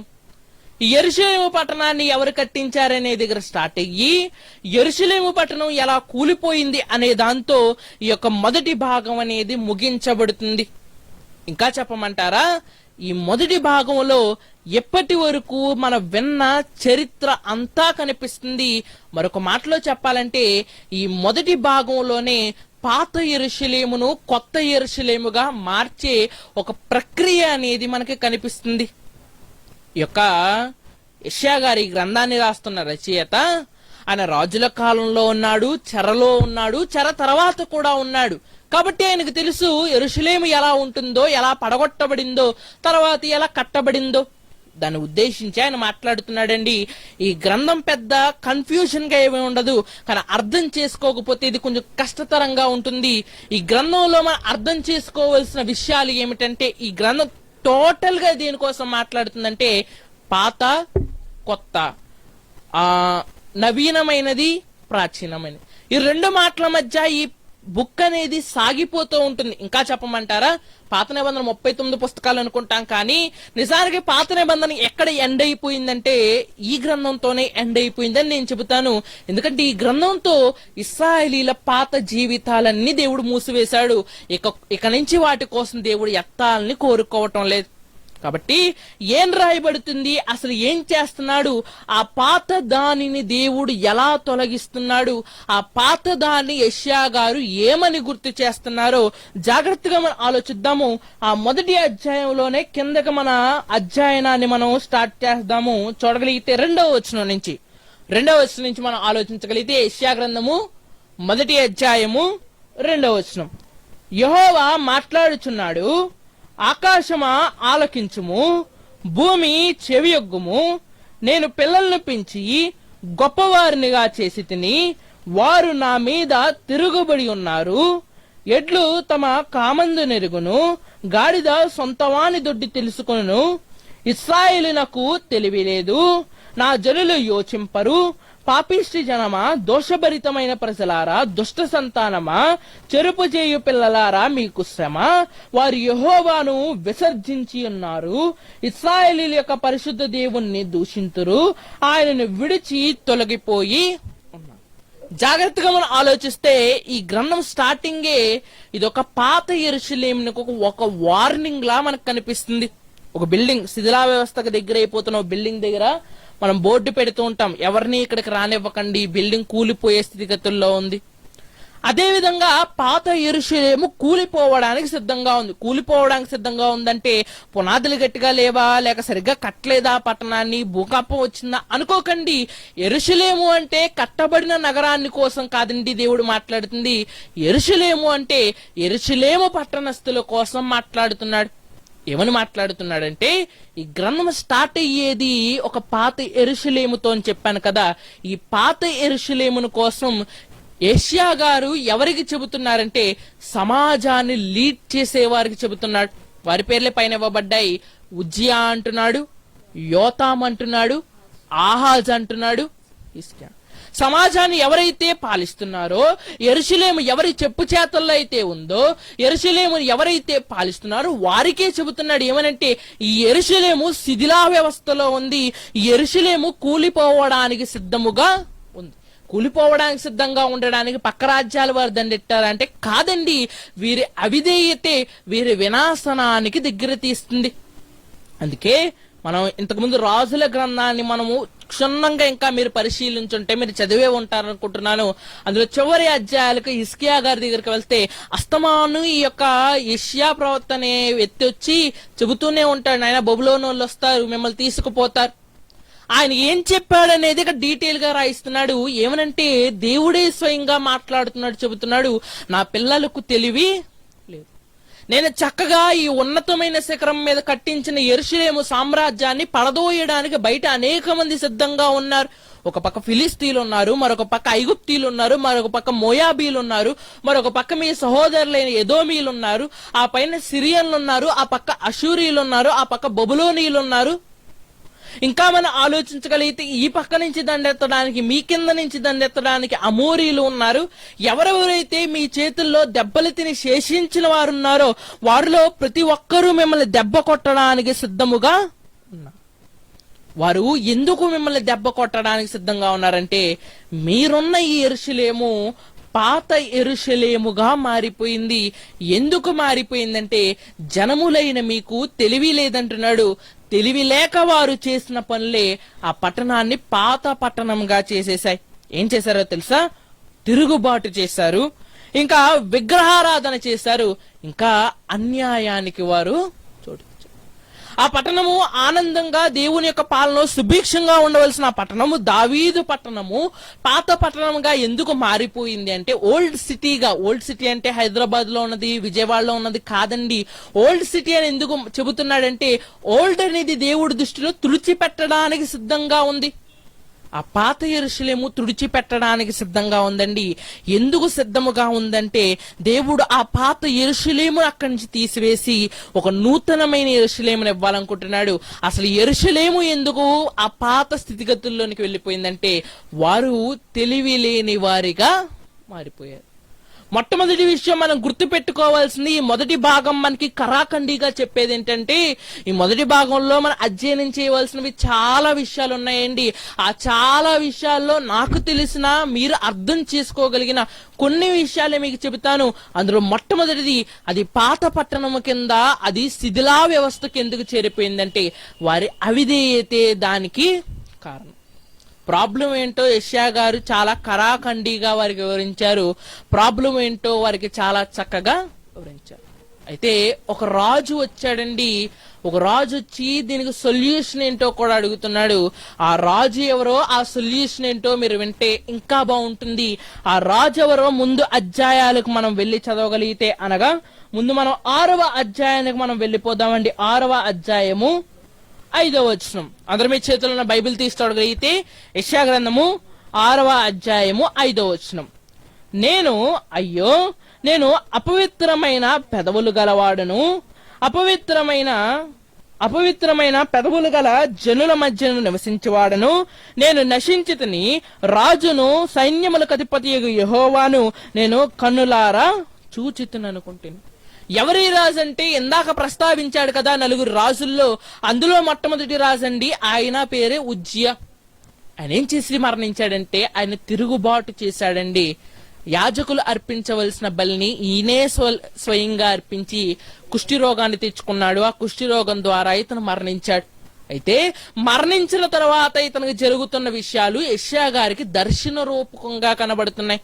అందులో రాజు ఈ విధంగా అంటున్నాడు, అయ్యో నేను తిరుగుబాటు చేశాను, నా జనులు ఎందుకు పాడైపోయారంటే, నా పట్టణపు పరిస్థితులు ఎందుకు ఇలా మారిపోయాయంటే, నా జనుల స్థితిగతులు ఎందుకు ఇలా మారిపోయాయంటే, మేము పాపం చేశాం. ఆ పాపం ఏం చేసిందో తెలుసా? మా స్థితిగతులను ఇలా మార్చివేసింది. మేము చేసిన తప్పే, మేము చేసిన మా అతిక్రమమే మా స్థితిగతుల్ని ఇలా మార్చివేసింది. అందుకే అతను ఏమని మాట్లాడుతున్నాడంటే, అయ్యో అపవిత్రమైన పెదవులను కలిగిన రాజైన నేనేమన్నా మంచిగా ఉంటే నా ప్రజలు బాగుందురేమో, రాజైన నేను నా ప్రజలకు మంచిని చేస్తే నా ప్రజలు బాగుండేవారేమో, కానీ నేనే అపవిత్రమైన పెదవులు కలిగిన వాడిగా మారిపోయాను. నా జనులు ఏమన్నా మంచిగా ఉంటారా? యథా రాజా తదా ప్రజ అన్నట్టు నా ప్రజలు కూడా నాకన్నా అపవిత్రమైన వారిగా మారిపోయారు. ఒక రాజు సంభాషణతో యెరూషలేము ఎలా పాడైందో మొదలు పెట్టాడు. ఆ పాడైన యెరూషలేము కోసం కొంచెం చెబుతూ ఆయన ఏమంటున్నాడంటే, యెరూషలేము పాడవ్వడానికి గల మొట్టమొదటి కారణము, యెరూషలేము నాశనం అవ్వడానికి గల మొట్టమొదటి కారణం ఏమిటంటే, అది మీ యొక్క అవిధేయత. ఇక చాలండి, ఇక్కడ వరకు ఆయన యెరూషలేము యొక్క పతనా వ్యవస్థను కోసం చెప్పాడు. ఇంకా మనం ఆలోచించగలిగితే, అసలు ఈ గ్రంథానికి ముఖ్యమైన విషయం మీకు చెప్పడం మర్చిపోయాను. ఈ గ్రంథం దేనికి మధ్య నడుస్తుందో తెలుసా? నిజానికి జరగబోయేదానికి మధ్య నడుస్తూ ఉంటుంది. ఈ గ్రంథం అనేది జరుగుతున్న ఒక విషయానికి, జరగబోయే ఒక విషయానికి మధ్యన నడుస్తూ ఉంటుంది. ఏం జరుగుతుంది అంటే, యెరూషలేము పాతబడిపోతుంది. ఏం జరగబోతుంది అంటే, యెరూషలేము నూతన పరచబోతుంది. ఈ 2 విషయాల మధ్య ఈ గ్రంథం అనేది నడుస్తుంది. ఇంకా మనం ఆలోచించగలిగితే, ఈ 2 విషయాలే ఈ గ్రంథాన్ని ముందుకు తీసుకువెళ్తున్నట్టుగా మనకి కనిపిస్తుంది. దాన్నే ఒక 2 మాటల్లో మనకు అర్థమయ్యే మాటల్లో చెప్పుకోవాలనుకుంటే, ఒక తీర్పుకి ఒక నిరీక్షణకి మధ్య నడుస్తూ ఉంటుంది. యెరూషలేము పాతబడిపోతుందని దేవుడు తీర్పు ఇచ్చేశాడు. ప్రజెంట్ జరుగుతుంది, అది తీర్పు. మరి నిరీక్షణ ఏంటంటే రేపొద్దున్న యెరూషలేము కొత్త యెరూషలేముగా మార్చేమో. ఈ రెండాట్ల మధ్య ఈ గ్రంథం అనేది ఊగిసలాడుతున్నట్టుగా కనిపిస్తుందండి. ఎందుకో చెప్పమంటారా? ఒకవైపు ప్రజలు బానిసత్వంలో ఉన్నారు, ఒకవైపు ప్రజలు అనాగరికంగా ఉన్నారు. ఈ గ్రంథం ఎక్కడి నుంచి ఎక్కడ జరుగుతుందంటే ఇది ఉజ్జియా కాలంలో స్టార్ట్ అయ్యి వారు చెరలోనికి వెళ్లి బబులోని చెర అయిపోయిన తర్వాత 3 దఫాలుగా తీసుకొచ్చాడని చెప్పాను కదా. ఆ 3 దఫాల్లో ఒకానొక దఫాలో యెషయా గారు కూడా బయటకు వచ్చారండి. అక్కడి వరకు ఈ టైం లైన్ అంతా ఈ గ్రంథంలో మనకు కనిపిస్తుంది. ఫ్రాంక్ గా చెప్పాలంటే ఒక 70 సంవత్సరాల చరిత్ర ఈ గ్రంథంలో మనకు కనబడుతుంది. ఆ 70 సంవత్సరాల చరిత్రను ఒక ముక్కలో మనం చెప్పుకోవాలంటే యెరూషలేము అనే ఒక పట్టణాన్ని తీర్పుకి నిరీక్షణకి మధ్య ఊగిసలాడుతున్న ఒక కథ ఈ రోజు మనం చదువుకుంటున్నాం. మరలా చెబుతున్నాను, యెరూషలేము అంటే ఒక పట్టణం కాదు, రాళ్ల గోడలు లేక ఇల్లు భవనాలు ఇవి కాదండి. యెరూషలేము అంటే యెరూషలేము పట్టణ ప్రజలు వారి జీవితాలు దేవుని తీర్పుకి దేవుడిచ్చే నిరీక్షణకి మధ్య ఎలా తిరుగుతున్నాయి. దేవుడికి లోబడి నిరీక్షణ వైపు వీరు పరుగులు తీస్తున్నారా, లేక దేవునికి లోబడకుండా ఆ తీర్పుకు తమ జీవితాలు బలి చేసుకుంటున్నారా? అంతేనా కదా, టీచర్ ఒక మాట ఇచ్చిన తర్వాత ఒక పనిష్మెంట్ కూడా ఇస్తూ ఉంటుందండి. ఆ పనిష్మెంట్ ని తప్పించుకోవాలంటే ఆ పని చెయ్యాలి, ఆ పని చెయ్యలేదా పనిష్మెంట్ కి వెళ్ళాలి, ముందే చెప్పేసింది కదా. అదే విధంగా ఈ రోజు దేవుడు కూడా మీరు పని చేస్తే మీరు తీర్పులోంచి బయటపడి నిరీక్షణకు వెళ్తారు, పని చేయకపోతే మీ ఇష్టం తీర్పులోనికి వెళ్ళిపోతారు. తీర్పులోనికి వెళ్ళిన వాడు ఎవడన్నా బయటకు వస్తాడా అంటే రాడనే మనం చెప్పుకోవాలి. కాబట్టి ఈ గ్రంథం స్టార్టింగ్ అంతా అనగా ఈ రోజు మనం చదువుకునే ఈ మొదటి అధ్యాయం నుంచి ఈ 39వ అధ్యాయం వరకు ఈ మొత్తం గాథ అంతా దేనికోసం రాయబడిందంటే ఇది ఇంకా మీకు బాగా అర్థం కావాలంటే ఈ మొదటి భాగాన్ని అనగా ఈ మొదటి నుంచి 39 అధ్యాయాల్ని కూడా మనం 3 భాగాలు చేసుకుని 3 ముఖ్యమైన విషయాలు మీకు చెప్తాను. అప్పుడైనా మీకు బాగా అర్థం అవుతుంది. మొట్టమొదటిది ఈ మొదటి నుంచి 39 అధ్యాయాల్లో మొట్టమొదటి భాగం వచ్చేసి 1 నుంచి 12 అధ్యాయాలండి. ఈ 12 అధ్యాయాల్లో ఏముందో ఇప్పుడే చెప్పాను. తీర్పుకి నిరీక్షణకి మధ్య ఊగిసలాడుతున్న వారి జీవితం ఏమిటో దేవుడు చెబుతున్నాడు. అయితే ఇది మొదటి విషయము. అందులోనే రెండో విషయం ఏంటో చెప్పమంటారా? తీర్పు నిరీక్షణ ఏంటో చెబుతూ నిరీక్షణకు ఒక పునాదిని కూడా యెషయా గారు ఇక్కడే వేశారండి. ఏమని వేశారని మనం చూడగలిగితే అదే అధ్యాయం 6వ అధ్యాయము 13వ వచనం. 6వ అధ్యాయము 13వ వచనం. అందరు మీ చేతిలోని బైబిల్ తీసి చూడగలిగితే యెషయా గ్రంథము 6వ అధ్యాయము 13వ వచనం. దానిలో 10వ భాగము మాత్రము 6వ అధ్యాయం 13వ వచనం అండి. దానిలో 10వ భాగం మాత్రము విడువబడినను అదియును నాశనమగును. సింధూర మస్తకి వృక్షములను నరకబడిన తర్వాత అది మిగిలిండు మొద్దు వలె ఉండును. అట్టి మొద్దు నుండి పరిశుద్ధమైన చిగురు పుట్టును. జాగ్రత్తగా మనం ఆలోచిస్తే వారి బ్రతుకులు ఒక నిజానికి అబద్ధానికి, అబద్ధం అనకండి, ఒక నిరీక్షణకి మధ్య ఊగిసలాడుతున్నాయి కదా. తీర్పుకి నిరీక్షణకి మధ్య అది 1 నుంచి 12 అధ్యాయాల్లో కనిపిస్తే ఆ తీర్పు ఏంటంటే యెరూషలేము పాతబడిపోతుంది. ఆ నిరీక్షణ ఏంటంటే మీకు రాబోయే రోజుల్లో యెరూషలేములో మీరు అంతా నాశనం అయిపోతారని మీరు అనుకుంటున్నారు, కానీ పరిశుద్ధమైన వేరు నుంచి ఒక చిగురు మీకు పుడుతుంది. నిరీక్షణకు అర్థం చెబుతున్నాడు. మీరందరూ నాశనం అయిపోయినా సరే మీ జాతిని రక్షించడానికి ఒకడు కొడతాడు. ఇది 1 నుంచి 12 అధ్యాయాలండి. మరలా మీకు అర్థం కావడానికి నేను చెబుతాను. మొదటి భాగం ఉంది కదా, ఈ గ్రంథం 66 అధ్యాయాలండి. ఈ 66 అధ్యాయాల్లో 39 అధ్యాయాలు పక్కకు తీసేయండి. ఈ 39 అధ్యాయాలు సాధ్యమైనంత వరకు ఈ రోజు మనం వివరించుకుందాము. ఈ 39 అధ్యాయాలకు మనం పెట్టుకున్న పేరే పాత యెరూషలేము. ఇంకా మనకి ఈ 39 అధ్యాయాలు బాగా అర్థం కావడానికి దీన్ని కూడా మనం 3 భాగాలు చేసుకున్నాము. అందులో మొట్టమొదటి ఎక్కడి నుంచి ఎక్కడి వరకు అంటే 1 నుంచి 12 అధ్యాయాలు. ఈ 1 నుంచి 12 అధ్యాయాల్లో ఆయన దేనికోసం చెబుతున్నాడంటే తీర్పుకి నిరీక్షణకి మధ్య ఊగిసలాడుతున్న వారి బ్రతుకు కోసం దేవుడు చెబుతున్నాడు. ఇక రెండవ భాగానికి వెళ్ళిపోతాను. మీకు అందరికీ అర్థమైందని నేను అనుకుంటున్నాను. ఇక రెండవ భాగానికి మనం వెళ్ళిపోదాము. ఇక రెండవ భాగం అనేది మనం చూడగలిగితే 13వ అధ్యాయం నుంచి 27వ అధ్యాయం వరకు కనిపిస్తుంది. ఎక్కడి నుంచి ఎక్కడి వరకు అంటే జాగ్రత్త గుర్తు పెట్టుకోండి. మీకు చెబుతూ నేను కూడా ఒకసారి మరలా ఆలకిస్తున్నాను. 13వ అధ్యాయం నుంచి 27వ అధ్యాయం వరకు జాగ్రత్త గుర్తు పెట్టుకోండి. ఎందుకంటే ఈరోజు బైబిల్లోనే ప్రవక్తల గ్రంథాల్లో అత్యంత పెద్దగా దొరికిన గ్రంథము, అత్యంత జాగ్రత్తగా ఈ రోజుకి భద్రపరిచిన గ్రంథాల్లో మొట్టమొదటిది యెషయా గ్రంథం అండి. యెషయా గ్రంథంలో ఇప్పుడు మనం చదువుకుంటున్న అధ్యాయాలు మన అరచేతుల్లో సరిపోతున్నాయి. కానీ ఒకనాడు కుమ్రాన్ గుహల్లో అవి దొరికేటప్పుడు బైబిల్లోనే ఈ 6వ అధ్యాయం ఇప్పుడు మనం చదువుకున్న అధ్యాయం ఎంత ఉందో తెలుసా? దాదాపు ఒక 12 అడుగుల చర్మం మీద రాయబడింది. ఇంకా చెప్పాలంటే యెషయా గ్రంథం మొత్తం కలిపి ఒక లారీ అంత పెద్ద సైజులో ఉంటుందో అంత పెద్ద సైజులో ఈ గ్రంథపు ప్రతులు వారికి దొరికాయి. ఇందులో చాలా మట్టుకు కాల్చివేయబడ్డాయి. దొరికిన వాటిని ఇప్పటికీ ఇజ్రాయెల్ మ్యూజియం లో వారు పెట్టారు. గూగుల్లోనికి వెళ్లి సెర్చ్ చేస్తే కనిపిస్తూ ఉంటుంది. The biggest scroll in the world అని మనం చూస్తే ప్రపంచంలోనే అతిపెద్ద ఒక చరిత్ర పుస్తకం ఏంటంటే అది యెషయా గ్రంథం. అయితే ఈ గ్రంథంలో ఆ పోయిన విషయాన్ని పక్కన పెట్టేయండి, ఉన్న విషయాన్ని మనం ఆలోచిద్దాం. ఏం జరుగుతుంది ఈ గ్రంథంలో అంటే ఒక పాత యెరూషలేమును కోసం చెబుతూ 3 విషయాలు జ్ఞాపకం చేస్తున్నాడు. మొదటిది నిరీక్షణకి, తీర్పుకి నిరీక్షణకి మధ్య వారి బ్రతుకుని చెబుతున్నాడు. ఇక రెండవ విషయం అనేది మనకి 13వ అధ్యాయం నుంచి 27వ అధ్యాయం వరకు మనకి చెబుతున్నాడు. మరలా చెబుతున్నాను, 13వ అధ్యాయం నుంచి 27వ అధ్యాయం వరకు. ఈ 13వ అధ్యాయం నుంచి 27వ అధ్యాయం వరకు ఇది కూడా తీర్పులేనండి. కానీ కొంచెం కొసమెరుపు, కొంచెం డిఫరెన్స్ ఏంటంటే ఇందాక చదివిన తీర్పు, ఇందాక చదివిన నిరీక్షణ ఏమో కేవలం యూదులకు మాత్రమే. ఇప్పుడు మనం చదువుకుంటున్న ఈ తీర్పులు అన్యజనులకి. బైబిల్లో ఒక విశేషమైన సంగతిని ఇప్పుడే మనం జ్ఞాపకం చేసుకున్నాము. అదేంటంటే బైబిల్లోనేది ఒక గొప్ప విషయం అని మనం చెప్పుకోవాలి.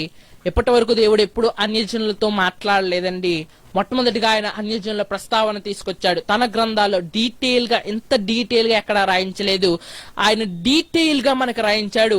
ఆ డీటెయిల్ గా మనం రాయించిన ఈ గ్రంథంలో ఈ 13వ అధ్యాయం నుంచి 27వ అధ్యాయం అనగా దాదాపు ఒక 7 అధ్యాయాలు ఉండొచ్చు. క్షమించండి, దాదాపు ఒక 14 అధ్యాయాలు మనకి కనిపిస్తూ ఉండొచ్చు. ఈ 14 అధ్యాయాల్లో ఎక్కువగా తూర్పు దేశాలకు సంబంధించిన తీర్పులు ఆయన రాయిస్తున్నాడు. ఇది చాలా ఈజీగా ఉంటుంది కాబట్టి ఒక్కొక్క అధ్యాయాన్ని నేను చెబుతాను. ఒక్కొక్క అధ్యాయంలో ఏ దేశానికి ఆయన తీర్పులు ఇచ్చాడో నేను చెబుతూ ఉంటాను. మీ బైబిల్ దగ్గర పెట్టుకుని మీరు చూడగలిగితే మొట్టమొదటిది 13వ అధ్యాయం. 13వ అధ్యాయం మనం చూడగలిగితే బబులోను దేశాన్ని గురించి ఆయన తీర్పులు ఇస్తున్నట్టుగా మనకి కనిపిస్తూ ఉంది. ఇక తర్వాత 14వ అధ్యాయంలో ఏమీ లేదండి. ఆ తర్వాత 15వ అధ్యాయానికి వచ్చేద్దాము. 15వ అధ్యాయానికి మనం రాగానే అక్కడ మోయాబు దేశం కోసం రాయబడినట్లుగా కనిపిస్తుంది. ఇక 16వ అధ్యాయానికి వచ్చేద్దామండి. ఇక్కడ 16వ అధ్యాయంలో ఆ దేశం పేరైతే ఇవ్వలేదు, కానీ అదొక అరణ్య దేశం అని రాయబడింది. దాదాపు ఇది ఒక చాలా మంది అంటూ ఉంటారు ఇది భారతదేశమైనా అయి ఉండాలి, ఆఫ్రికా దేశమైనా అయి ఉండాలి. ఇదైతే అయినవ్వండి, ఈ 16వ అధ్యాయానికి వచ్చేసరికి ఇది ఒక అరణ్య దేశం కోసం మాట్లాడుతూ ఉంటాడు.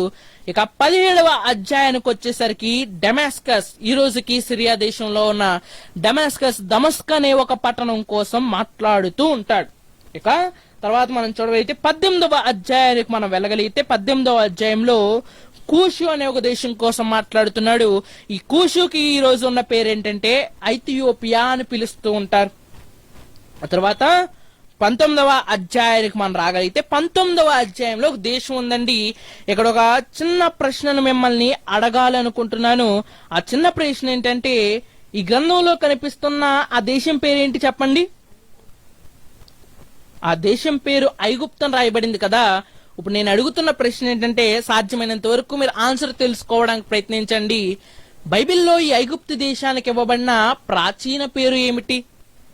అది కాండం చదువుతున్నప్పుడు కూడా మీకు ఒకసారి నేను జ్ఞాపకం చేసినట్టు నాకు గుర్తు. ఏదేమైతేనే పరిశీలించండి, మరలా వచ్చే వారం నాకు సమాధానాన్ని అయితే చెప్పండి. ఇవ్వబడిన ఈ ఐగుప్తు అనే ఈ యొక్క దేశానికి బైబిల్లో ఇవ్వబడిన ప్రాచీనమైన పేరు.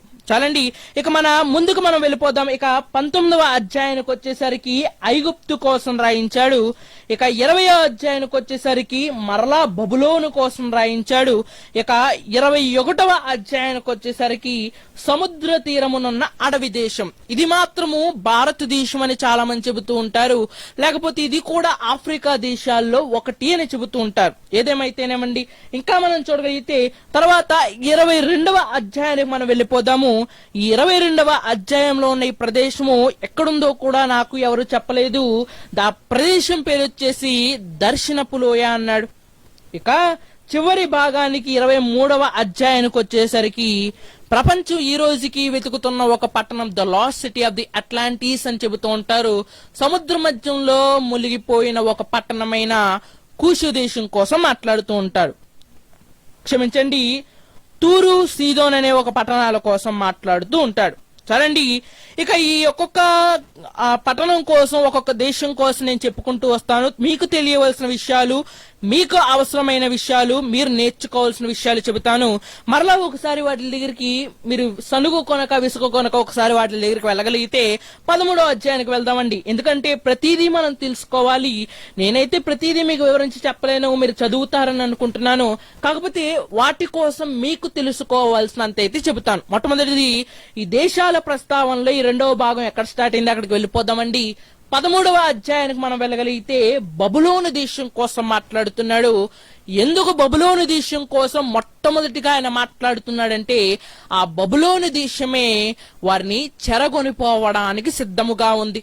వారిని చెరగొనిపోవడానికి సిద్ధంగా ఉంది.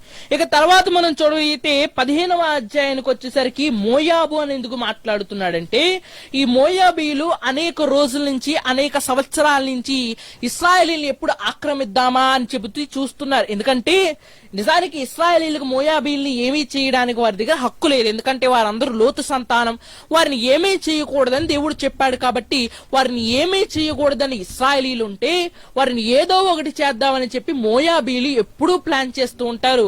అందుకే బబులోనికి ఇవ్వబడిన తీర్పు ఏంటంటే, మీరు వెళ్లి ఇశ్రాయేలీని స్వతంత్రించుకోండి. మోయాబుకి ఇవ్వబడిన వాగ్దానం, మోయాబుకి ఇవ్వబడిన తీర్పు ఏమిటంటే, మీరు ఒక్క రాత్రిలో పాడైపోతారు. ఆ తర్వాత మనం చదువుకుంటున్న ఆ అరణ్య దేశానికి ఏమని రాయిస్తున్నాడంటే, ఆ అరణ్య దేశం అంటే ఏమిటో కాదండి, అది కూడా మోయాబీల కోసమే రాయిస్తున్నాడు. ఎందుకంటే 16వ అధ్యాయము 6వ వచనాన్ని మనం చూస్తే మరలా మోయాబీల కోసం రాయిస్తున్నాడు. ఇక 17వ అధ్యాయానికి మనం వెళ్ళగలిగితే దమస్కు కోసం ఎందుకు రాయిస్తున్నాడంటే, అప్పటి వరకు ఇశ్రాయేలీని చాలా చిత్రహింసలు పెట్టిన ఈ దమస్కు పట్టణాన్ని కోసం ఆయన మాట్లాడుతూ ఏమని రాయిస్తూ ఉంటాడంటే, ఒక భయంకరమైన ఒక ప్రవచనాన్ని చెబుతూ ఉంటాడు. ఆ ప్రవచనం ఏంటంటే, మీ పట్టణము నక్కలకు నివాసముగా మారిపో. మీ పట్టణం ఎలా అయిపోతుందో తెలుసా? మీ పట్టణంలో మనుషులు ఉండరు. ఎవరుంటారంటే సమాజానికి దూరంగా బ్రతికే నక్కలు మీ పట్టణాల్లో ఉంటాయి. జాగ్రత్తగా వినండి. ఈ 2వ భాగానికి నేను పెట్టిన పేరేంటో, నేను చెబుతున్నది ఏంటో మీకు అర్థమవుతేనే అండి ఇవి నేనేం చెబుతున్నానో మీకు అర్థమవుతుంది. అంతేగాని నేను ఒక జియోగ్రాఫికల్ టీచర్ గా నేను దేశాలు చెప్పుకుంటూనే వెళ్ళిపోతూ ఉంటాను, మీరు వింటూనే వెళ్ళిపోతారు కాదండి. ఈ 2వ భాగానికి నేను పెట్టిన పేరేంటో, ఇప్పుడు నేను చెబుతున్నది ఏంటో చాలా మీకు బాగా అర్థమవుతుంది. 2వ భాగం ఏంటంటే, తూర్పు దేశాల పట్ల దేవుని తీర్పులు. బబులోనికి ఆయన ఇచ్చిన తీర్పును చూసాము, మోయాబుకి ఆయన ఇచ్చిన తీర్పును చూసాము, దమస్కు పట్టణానికి ఆయన ఇచ్చిన తీర్పును చూసాము. తర్వాత మనం కూషు పట్టణానికి మనం వెళ్ళగలిగితే, కూషు పట్టణం ఎలాంటిదంటే, అది తనకున్న వనరులతో గొప్పగా అయిపోదామని చూస్తూ ఉంటుంది. కానీ అలాంటి పట్టణంలో కూడా అన్య ఆచారాల చేత వారు ఎలా తప్పిపోతున్నారో దేవుడు గ్రహించి ఆ అన్య ఆచారాల నుంచి వారిని ఎలా తప్పించాలో దేవుడు ప్రయత్నిస్తూ ఉంటాడు. ఆ తర్వాత మనము 19వ అధ్యాయానికి మనం రాగలిగితే 19వ అధ్యాయంలో ఐగుప్తు కోసం మాట్లాడుతూ ఉంటాడు. ఐగుప్తుకి ఇవ్వబడిన తీర్పు ఏమిటంటే, సోయను నీలో ఉన్న ప్రజలందరూ వ్యర్థులయ్యిరి. అక్కడ రాయబడిన మాటను మీకు చెబుతూ ఉంటాను, చూడగలిగితే తీయవలసిన అవసరం లేదు, బట్ చెబుతున్నాను. 14వ వచనంలో, యెహోవా ఐగుప్తు మీద మూర్ఖత కలిగిన ఆత్మను కుమ్మరించి ఉన్నాడు. మత్తుడు తన వాంతిలో తూలిపడినట్లు ఐగుప్తును తన పని అంతటి విషయమై వారు తూల చేసి ఉన్నారు. ఐగుప్తుకైనా ఇచ్చిన తీర్పు ఏంటంటే, ఎంత నాగరికతనైతే నీవు పొందుకున్నావో అంత అనాగరికంగా నీవు మారిపోతావు. ఎప్పటి వరకు నీ పట్టణము పిరమిడ్లతోనూ, ఎప్పటి వరకు నీ పట్టణం జనములతోనూ నిండిపోయి ఉంది. ఇక నీ పట్టణంలో సమాధులు, సమాధి కట్టడాలు తప్పితే, ఎడారి తప్పితే ఏమీ ఉండదు. ఇది ఐగుప్తుకి ఇవ్వబడిన తీర్పండి. ఆ తర్వాత మనం చూడగలిగితే ఆ తర్వాత గ్రంథాల్లో అడవి దేశం అని చెబుతూ ఉంటాడు. ఆ అడవి దేశానికి దేవుడిచ్చిన తీర్పు ఏమిటంటే, మీ దేశము చాలా గొప్పగా నీ అంతటి నీవే ఎదిగిపోతున్నావని మీరు ఫీల్ అయిపోతున్నారు, కానీ ఖడ్గ భయము మీకు రాబోతుంది. ఆ తర్వాత మనం చూడగలిగితే ఆ తర్వాత అధ్యాయాల్లో దర్శనపు లోయ అని చెబుతూ ఉంటాడు. ఆ దర్శనపు లోయ సంగతి మనం పక్కన పెడితే అది మనకు అవసరం లేదండి, ఎందుకంటే అది ఎక్కడుందో కూడా మనకు తెలియదు. ఇక చివరిగా ఈ రెండవ భాగంలో చివరి అధ్యాయంగా 23వ అధ్యాయంలో ఆయన తూరు పట్టణం కోసం మాట్లాడుతూ ఉంటాడండి. ఇదే బైబిల్లో చివరిసారిగా తూరు పట్టణంతో దేవుడు మాట్లాడిన మాటలు ఏమని మాట్లాడుతూ ఉంటాడంటే, ఒక మాటను మీకు చూపిస్తాను, చూడగలిగితే 23వ అధ్యాయం మొదటి వచనం. యెషయా గ్రంథము 23వ అధ్యాయం మొదటి వచనం. తూరును గూర్చి దేవోత్తి తర్షీషు వాడలారా అంగలాచుడి, తూరు పాడైపోయేను, ఇల్లైనను లేదు, ప్రవేశ మార్గమైనను లేదు, కిత్తీల దేశం నుండి ఆ సంగతి వారికి వెల్లడి. ఇక్కడ కూషు కోసం ఒకసారి కొన్ని మాటలు నేను చెప్పి నేను ముందుకు వెళ్తానండి. కూషు అనేది సముద్ర మధ్యలో కట్టబడిన ఒక గొప్ప పట్టణం. సముద్ర మధ్యలో కట్టబడిందంటే ఇప్పట్లాగా ఇసుక, సిమెంట్ ఇవన్నీ పట్టుకెళ్లి కృత్రిమమైన దీవులు కట్టడం కాదండి. ఒక సహజమైన దీవులో తూరు పట్టణం అనేది ఉండేది. ఆ తూరు పట్టణం కూడా తాను చేసే వర్తకానికి, తాను చేసే పనులకి చాలా గొప్ప పేరు కాంచిందండి. అయితే ఆ వర్తకాన్ని చూసి తనలో తాను ఈర్ష్యపడింది ఏమిటో తాను హెచ్చించుకోవడం మొదలు పెట్టింది. అలాంటి తూరు పట్టణానికి ఒక పక్క నుంచి కిత్తీలు వచ్చేవారు, ఒక పక్క తర్షీషు గొప్ప హార్బర్ అండి. అక్కడి నుంచి షిప్స్ అన్ని తూరు మీద నుంచే వెళ్ళేవి. అయితే ఒకరోజు దేవుడు ఒక ప్రవచనాన్ని ఆ పట్టణం కోసం వినిపిస్తున్నాడు. తూరులో ఇల్లు లేవంట, తూరుకు ప్రవేశ మార్గమైనను లేదు. పడవల్లో వెళ్తే వారు ఎక్కడ దిగాలి చెప్పండి? వారికి వెల్కమ్ చెప్పడానికి హార్బర్ ఉంటుందా లేదా? కాకినాడ హార్బర్ కి మనం వెళ్తే welcome to Kakinada see port అనో ఏదో ఒకటి ఉంటుంది, కాకినాడ హార్బర్ అనో మనకు స్వాగతం పలుకుతున్నట్టు ఉంటుంది, అంతేనా కదా? కానీ తూరు పట్టణానికి మనం వెళ్ళగలిగితే దానికి ప్రవేశ మార్గమైనను లేదు. కిత్తీలు రోజు వెళ్లేలాగా దేశానికి వెళ్లారంట. కానీ ఆశ్చర్యం ఏంటో తెలుసు, ఇప్పటి వరకు ఇక్కడ నేల ఉండేది, ఇప్పుడు ఏంటి సముద్రం ఉంది, పట్టణం కనిపించడం లేదు. ఏమైందయ్యా అంటే నేల మీద తేలియాడే పట్టణము నీటి లోపలికి వెళ్లిపోయింది. ఎంత భయంకరమైన పరిస్థితితో చెప్పమంటారా? రాత్రికి రాత్రి మునిగిపోయిందంటే పరిస్థితులు ఎలా ఉంటాయి చెప్పండి? పడుకునేవారు పడుకుని ఉంటారు, తినేవారు తింటూ ఉంటారు, తాగేవారు తాగుతూ ఉంటారు. పోనీ ఒక సైడ్ నుంచి వాటర్ వస్తే తప్పించుకోవడానికైనా దారి ఉంటుంది, 3 సైడ్ల నుంచి వాటర్ వచ్చినా తప్పించుకోవడానికి దారి ఉంది, 4 సైడ్ల నుంచి వాటర్ వచ్చి వారందరినీ ఒక్కసారిగా ముంచేసిందండి. కళ్ళు మూసిన వారు ఆ సముద్ర గర్భంలో అలా కలిసిపోయారు. ఇదండి రెండవ భాగం. మొదటి భాగంలోనే చిన్న చిన్న విభాగాలు. ఆ చిన్న చిన్న విభాగాల్లో మొట్టమొదటిది వారి తీర్పులు, ఇశ్రాయేలీయుల తీర్పులకి నిరీక్షణలకి మధ్య సాగితే, రెండవ భాగం వచ్చేసరికి తూర్పు దిక్కునున్న దేశాల యొక్క తీర్పుల కోసం మాట్లాడుతూ ఉంటాడు. ఇక మూడవ భాగం అండి, ఈ రోజుకి ఈ మూడవ భాగంతో మనం ముగించుకుందాము. ఈ మూడవ భాగం అనేది దేనికోసం రాయబడిందంటే, ఆ మూడవ భాగం ఎక్కడి నుంచి ఎక్కడి వరకు రాయబడిందో కూడా నేను చెబుతాను. అది 28వ అధ్యాయం నుంచి 39వ అధ్యాయం వరకు కనిపిస్తుంది. మళ్ళా చెబుతున్నాను, 28వ అధ్యాయం నుంచి 39వ అధ్యాయం అంటే దాదాపు 11 అధ్యాయాలండి. ఈ చివరి 11 అధ్యాయాలు, మొదటి భాగంలో చివరి 11 అధ్యాయాలు దేనికోసం మాట్లాడుతున్నాయంటే, యెరూషలేము ఔన్నత్యం కోసం ఒక 5 అధ్యాయాలు మాట్లాడితే, యెరూషలేము పతనం కోసం మరొక 5 అధ్యాయాలు మాట్లాడుతూ ఉంటుంది. చెప్పాను కదా, మొదటి భాగానికి నేను పెట్టిన పేరేంటి? పాత యెరూషలేము. పాత యెరూషలేము అంటే అర్థం ఏంటి? కూలిపోవడానికి రెడీ ఉంది. అది ఎలా కూలిపోయిందనే మాటతోనే మొదటి భాగం అయిపోతుంది. కాబట్టి ఈ మొదటి భాగాన్ని మనం ముగించుకునేలోగా యెరూషలేము ఎలా పాడైపోయిందో మనం చూద్దాము. ముందుగా యెరూషలేము ఔన్నత్యాన్ని కోసం ఒక మాటను చూద్దాము, యెరూషలేము పతనాన్ని కోసం ఒక మాటను చూద్దాము. యెరూషలేము ఔన్నత్యం కోసం ఒక మాటను మనం చూడగలిగితే, ఇదే యెషయా గ్రంథము 36వ అధ్యాయంలో ఒక సందర్భం జరుగుతుంది, దాన్ని మీకు చూపిస్తాను. చూడగలిగితే యెషయా గ్రంథము 36వ అధ్యాయము చివరి వచనాలకు మనం చూడగలిగితే, చివరి వచనాలు 37వ అధ్యాయానికి వెళ్ళిపోదాం. 37వ అధ్యాయము 20వ వచనం. 37వ అధ్యాయము 20వ వచనం. యెహోవా లోకమందున్న నీవే నిజముగా నీవే అద్వితీయ దేవుడవైన యెహోవానని సమస్త జనములు తెలుసుకున్నట్లు అతని చేతిలో నుండి మమ్మను రక్షించు. ఇశ్రాయేలీల ఔన్నత్యం చెప్పడానికి ఈ మాట సరిపోతుందండి. ఈ మాట ఏ సందర్భంలో రాయబడుతుంది, ఎలా రాయబడుతుంది అంటే, ఈ మాట హిజ్కియా అనే ఒక రాజు కాలంలో 4 రాజులు మీకు చెప్పాను కదా, అందులో మీరు అందరూ గుర్తుపెట్టుకోవాలి. ఈ విషయాలు చాలా ముఖ్యమైనవి. మొదటి రాజు పేరు ఏంటి? ఉజ్జియా, యోతాము, ఆహాజు, హిజ్కియా. హిజ్కియా గారు 4 రాజుల కాలం మనకి మొదటి భాగంలో అయిపోయింది. తర్వాత రాజులు కనిపించరు, చరిత్ర కనిపించదు, కేవలం ప్రవచనాలు కనిపిస్తాయి. ఆ ప్రవచనాలు చాలా ముఖ్యమైనవి, వాటిని తర్వాత నేర్చుకుందాం. అయితే ఇక్కడ మాత్రం హిజ్కియా అనే ఒక రాజు కాలంలో జరిగిన యెరూషలేము ఔన్నత్యం కోసం చెబుతున్నాడు, యెరూషలేము పతనం కోసం చెబుతున్నాడు. యెరూషలేము ఔన్నత్యం ఎంత గొప్పదంటే, ఒక రాజు తమ దేశం మీదకి దండెత్తుతానని చెప్పి వార్నింగ్ ఇచ్చినా సరే ఏం చేస్తున్నారో తెలుసా? మా దేవుడైన యెహోవా నీవే మమ్మల్ని రక్షించాడు. అక్కడ మాటల్లో ఏమని మాట్లాడుతున్నాడంటే, సమస్త జనములను తెలుసుకున్నట్లు అతని చేతిలో నుంచి మమ్మల్ని రక్షించు. నిజానికి యుద్ధానికి వెళ్ళవలసింది వీరు, వారి పట్టణాన్ని కాపాడుకోవాల్సింది వీళ్ళు. ఆ పట్టణంలో వీళ్ళు ఉంటున్నారా, దేవుడు ఉంటున్నాడా? వీళ్ళే కదా. ఆ పట్టణపు బాధ్యతలు వీరి మీద ఉండగా ఇశ్రాయేలు ఔన్నత్యం ఎంత గొప్పదంటే, ఎంత తెలివిగా వారు ఆలోచించారంటే, పట్టణపు రక్షణ బాధ్యతలు ఎవరికి అప్పగించారంటే దేవుడికి అప్పగించారు. ఇది ఇశ్రాయేలీల ఔన్నత్యము అని మనం అనుకుంటే, ఇశ్రాయేలీల యొక్క పతనం కూడా ఎలా ఉందో మీకు చూపిస్తాను. చూపించి కొన్ని మాటలు మీకు చెప్పి నేను ముందుకు వెళ్ళి ముగిస్తాను. చూడగలిగితే ఇదే అధ్యాయాల్లో మనం ఆలోచించగలిగితే, ఇదే అధ్యాయాల్లో మనం 39వ అధ్యాయము చివరి మాటల్లోనికి మనం వెళ్ళగలిగితే, 39వ అధ్యాయము చివరి మాటలు. అందుకే హిజ్కియా, నీవు తెలియచేసిన యెహోవా ఆజ్ఞ చెప్పున జరుగుట మేలే, నా దినముల్లో సమాధాన సత్యములు కలుగును గాక అని యెషయాతో అన్నాడు. తీర్పు వచ్చేసింది. పాత యెరూషలేము పడగొట్టబడాలి, కొత్త యెరూషలేము కట్టబడాలి.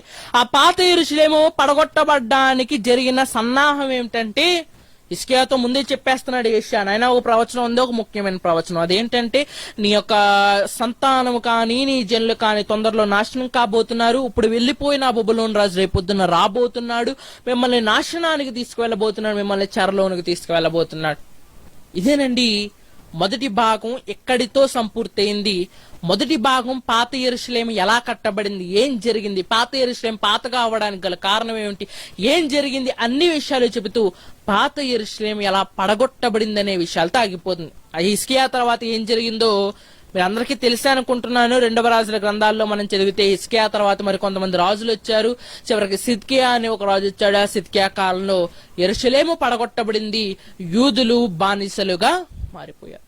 బానిసలుగా వారిపోయిన వారికి ఏం జరిగింది? తీర్పు ఇవ్వబడింది కరెక్టే. మరి నిరీక్షణ, వారు నిరీక్షిస్తున్న ఒక నిరీక్షణ ఉంది కదా, ఆ నిరీక్షణ నిజమైందా లేక వారి జీవితాల్లో నెరవేరకుండా పోయిందా? వారు పెట్టుకున్న ఎక్స్పెక్టేషన్స్ నెరవేరాయా, నెరవేరలేదా? ఇది 2వ భాగం అండి. అన్ని ఈ రోజే ధ్యానిద్దాం అనుకున్నాను, మరి మన దగ్గర అంత సమయం లేదు. ఇప్పుడు మనం నోటీస్ చేయని ఒక 2 విషయాలు నేను చెప్పి నేను ముందుకు వెళ్ళిపోతాను. ఆ 2 విషయాలు చాలా చిన్నవి. మొదటి, మీకు వాగ్దానాలు నేను గుర్తు పెట్టుకోమని చెప్పానా? ఎన్ని వాగ్దానాలు అవి? 3 వాగ్దానాలు చెప్పాను. ఒకటి అబ్రహాము వాగ్దానం, 2వది మోషేకి ఇవ్వబడిన వాగ్దానం, 3వది దావీదుకి ఇవ్వబడిన వాగ్దానం. ఇప్పుడు ఒక్కొక్క వాగ్దానాన్ని చెప్పండి, ఎలా నెరవేరిందో నేను చెబుతాను. మొదటి వాగ్దానం ఏంటో తెలుసా? అతని సంతానము గొప్ప రాజ్యముగా మారుతుంది. అతని సంతానం వల్ల సమస్త దేశాలు ఆశీర్వదింపబడ్డాయండి. వారు చెరకు వెళ్లడం ద్వారా దేవుని మనసు ఇశ్రాయేలీల మీద నుంచి అన్యజనుల వైపు మళ్ళిందండి. ఇశ్రాయేలీలు తప్పు చేయడం వల్ల, ఇశ్రాయేలీలు పొరపాటు చేయడం వల్ల దేవుని దృష్టి కానివ్వండి, దేవుని యోగ్యత కానివ్వండి, ఆయన ఎన్నుకునే తత్వం కానివ్వండి, ఆయన దృష్టి మొత్తం ఇశ్రాయేలీల మీద నుంచి అన్యజనుల వైపు మరలించాడు. అబ్రహాం వాగ్దానం నెరవేరిందా లేదా? నెరవేరింది. అతని సంతానం ఇస్కరేనంతగా చేశాడా? చేశాడు.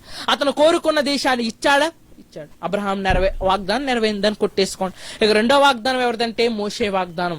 మోషే వాగ్దానాన్ని ఏం చేశాడంటే, ఏమని మాట్లాడుతున్నాడంటే, ఈ జనము నా సంఘము గాను, నా యాజక రూపమైన జనము గాను ఉంటారు. ఇప్పుడు పాత యెరూషలేముని ఎందుకు కొట్టివేస్తున్నాడో తెలుసా? ఈ జనాలకు ఒక ఆజ్ఞ లేదు, కట్టుబాట్లు లేవు, ఏవీ లేవు. కొత్త యెరూషలేముని ఎందుకు కట్టాలనుకుంటున్నాడంటే, కొత్త యెరూషలేము సంఘానికి సంబంధించిందండి. కొత్త యెరూషలేము నూతనమైన నిబంధనలతో రాబోతుందండి. మోషే వాగ్దానాన్ని నెరవేర్చడానికి ఆయన నూతన యెరూషలేమును కడతానన్నాడు, కట్టి చూపించాడు. మోషే వాగ్దానం నెరవేరిందా? నెరవేరింది. తర్వాత దావీదు వాగ్దానం అండి, నీ సింహాసనం మీద ఒకడు తరతరములు ఉంటాడు. ఇందాక మనం ఒక మాట చదువుకున్నాం కదా, యెషయి మొద్దు నుంచి 11వ అధ్యాయంలోనో మొదటి వచనంలోనో చెబుతూ ఉంటాడు ఏమనంటే, యెషయి మొద్దు నుంచి చిగురు పుడుతుంది. ఇందాక మనం చదువుకున్న మాటలో కూడా అట్టి మొద్దు నుండి పరిశుద్ధమైన చిగురు పుడుతుంది. ఈ సిద్కియాతో ఆ యూదుల సామ్రాజ్యం అంతమైపోయిందని మనం అనుకున్నాము. కానీ పాత యెరూషలేము చరిత్ర అక్కడతో ఆగిపోయింది. పాత నిబంధన చరిత్ర అక్కడతో ఆగిపోయింది. కొత్త నిబంధనలో కొత్త యెరూషలేముతో, కొత్త రాజ్యముతో, కొత్త జనముతో నూతనమైన రాజు పరిపాలన చేయడానికి మొదలు పెట్టాడు. అందుకే పోస్టర్ లో ఒక వాక్యం వేశాను. ఆ వాక్యాన్ని నేను చదివి నేను ముందుకు వెళ్ళి ముగిస్తాను. చూడగలిగితే మనకు సమయం ఎంతగానో లేదు. చూడండి, యెషయా గ్రంథము, అందరు మీ చేతిలో ఉన్న బైబిల్ తీసి చూడగలిగితే యెషయా గ్రంథము 1వ అధ్యాయము, అందరు మీ చేతిలో ఉన్న బైబిల్ తీసి చూడగలిగితే యెషయా గ్రంథము 1వ అధ్యాయము, క్షమించండి 2వ అధ్యాయం 2వ వచనం. యెషయా గ్రంథము 2వ అధ్యాయము 2వ వచనం. అంత్యదినముల్లో పర్వతముల పైన యెహోవా మందిర పర్వతము పర్వత శిఖరమున స్థిరపరచబడి కొండల కంటే ఎత్తైనది గాను ఎత్తబడును. ప్రవాహము వచ్చినట్లు సమస్త అన్యజనులు దానిలోనికి వచ్చేదారు. మీరు సరిగ్గా గమనించారో లేదో, ఈరోజు పోస్టర్ లో ఒక పక్క యెషయా ప్రవక్త కనిపిస్తున్నాడు, మరొక పక్క రాజులు కనిపిస్తున్నారు. ఎందుకు ఆ ఇమేజ్ అక్కడ వేయవలసి వచ్చింది, ఎందుకు ఆ మాటలు అక్కడ వాడవలసి వచ్చిందంటే, ఈ మొదటి భాగంలో మనకు రాయబడింది స్థిరపరచబడిన ఒక యెరూషలేము పట్టణం అండి. ఇది నాశనం అయిపోతుంది. అక్కడ కనిపిస్తున్న రాజు కూడా నాశనం అయిపోవడానికి సిద్ధంగా ఉన్నాడు. అందుకే పైన రాయబడిన మాట ఏంటో తెలుసా? అంచెదినముల్లో పర్వతముల పైన యెహోవా మందిర పర్వతము పర్వత శిఖరమున స్థిరపరచబడి. యెరూషలేము అనేది భూ సంబంధంగా, జోగ్రాఫికల్ గా అది కొండ మీదే కాదు, ఆత్మ సంబంధంగా కూడా కొండ మీద ఉండాలని కోరుకున్నాడు. అందుకే తానిచ్చిన వాగ్దానాలను స్థిరపరిచాడు. ఇవ్వబోతున్న వాగ్దానాలు కూడా స్థిరపరచడానికి ఆయన రెడీగా ఉన్నాడు. బైబిల్ లాగే యెషయా గ్రంథంలో కూడా 66 అధ్యాయాలు ఉన్నాయండి. బైబిల్లో ఎలాగైతే పాత కొత్త నిబంధనలు ఉన్నాయో, యెషయా గ్రంథంలో కూడా పాత యెరూషలేము, కొత్త యెరూషలేము ఉంది. ఈ రోజుకైతే పాత యెరూషలేముతో సరిపెట్టుకున్నాము. ఇకనైనా ఈ పాత యెరూషలేముతో ఎలా సరిపెట్టేసుకుందామా, లేక నూతన యెరూషలేముకి వెళ్దామా? స్థిరపరచడం లేని స్థిరం లేని అస్థిరమైన ఈ పాత యెరూషలేముతో మనం సర్ది పెట్టుకుందామా, లేక నూతన యెరూషలేము ఏంటో తెలుసుకుందామా? ఆ నూతన యెరూషలేము కోసం ఇశ్రాయేలీలు 70 సంవత్సరాలు ఆగారండి. మనం ఒక 7 రోజులు ఆగితే సరిపోతుంది. ధ్యానించండి. ఇంకా ఈ గ్రంథంలో మీకు తెలియని అనేకమైన విషయాలు ఉన్నాయి. యెషయా గారు చాలా కష్టపడ్డారండి. 70 సంవత్సరాలైన చరిత్ర. యథార్థవంతుడైన యెషయా యాత్ర అనగానే అది ట్రైన్ లోనో బస్సులోనో వేసే టూర్ కాదండి, యాత్ర కాదండి. ఆ యాత్ర 70 సంవత్సరాల యాత్ర.